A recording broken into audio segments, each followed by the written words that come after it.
All right, we're going to tackle schools again today, and I want you to think about Capricorn Anderson because that's who chapter, 14 is about today. As Cap speaks with Rain, what can we notice about the shift in Cap's thinking?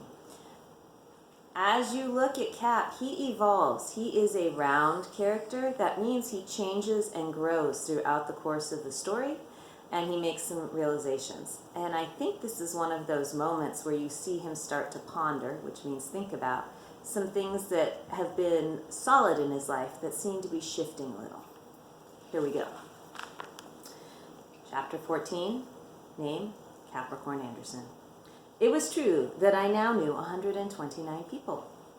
But in a school of 1,100, that hardly made a dent. Rain always said, don't give up and don't give in. Of course, she was talking about civil rights or protesting war or something, but I was sure it counted for this too. The good news was that more students were coming up to me, which was a chance for me to ask their names. Usually, they wanted to talk about the time I drove Mr. Rodrigo to the hospital. I was amazed that people seemed less interested in Mr. Rodrigo's recovery than the details of how he got to the emergency room. Rain explained it to me the last time I spoke to her on the phone. That's society for you, Cap. Following rules is more important than living your life. The law says you can't drive until you're 16. So if somebody does it, it's a huge deal. You should feel sorry for these poor kids. They're prisoners and they don't even know it. That explains why Sophie is so obsessed with getting her license, I concluded. Exactly. What's a license? A piece of paper. That's the real story, Cap. That we've allowed ourselves to be enslaved by our own laws. She was so sensible. I wish I could have talked to her 20 times a day. It was almost like I was piloting a ship through a blinding fog, and Rain was an experienced captain. I wished I could have asked her how to play every wave, but it just wasn't possible. Are you feeling better? When can we both go home? Soon, Cap, she promised. And in the meantime, you stay true to yourself. Don't change because everybody around you is spiritually handicapped. I don't know this Sophie girl, but her mother, Flora Mundy, well, let's just say that she wasn't one of Garland's bigger successes. They say the apple never falls far from the tree, you know. Rain, I reminded her gently. That sounds like a negativity trip. Rain taught me that when people are negative, they're trying to put duct tape on their own damaged souls. And while we were all for using duct tape on drain pipes or a fender, it could never hold together something as important as a soul. You're right, she admitted with a sigh. It's hard to stay positive when you're surrounded by psychic zombies. I find myself slipping back to the dark ages before Garland. Yesterday, I made a hand gesture to one of the so-called doctors. Let's just hope it was muscle memory from my taxi driving career. It made me feel weird to hear Rain speak ill about Sophie without even meeting her. Of course, I was partly to blame for that. I'd told Rain some of the mean stuff Sophie had said and done. I had to tell her the good about Sophie, but it was hard to nail down. Like when Sophie smiled, just for that instant, there was almost no such thing as sadness. Would Rain even understand that? I wasn't sure I did myself. Everything about Sophie had a kind of shine to it. After years of studying art with Rain, I still couldn't remember a color as intense as the glitter nail polish Sophie painted on her toenails.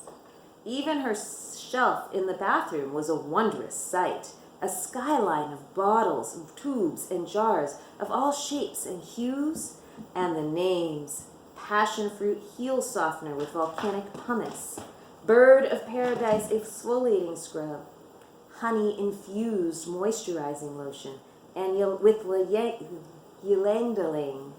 I used her pomegranate shampoo with Giga volumizing power once, and when I looked in the mirror, I couldn't believe my eyes. My hair was standing up straight in all directions, a huge sphere of blonde fuzz surrounding me like a giant halo.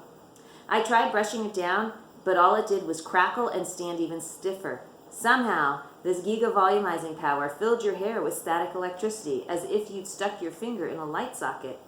To make matters worse, there was urgent pounding, and Sophie snarled, "Get out of there! You're hogging the bathroom." When I opened the door, she stumbled back 3 steps and gawked at me.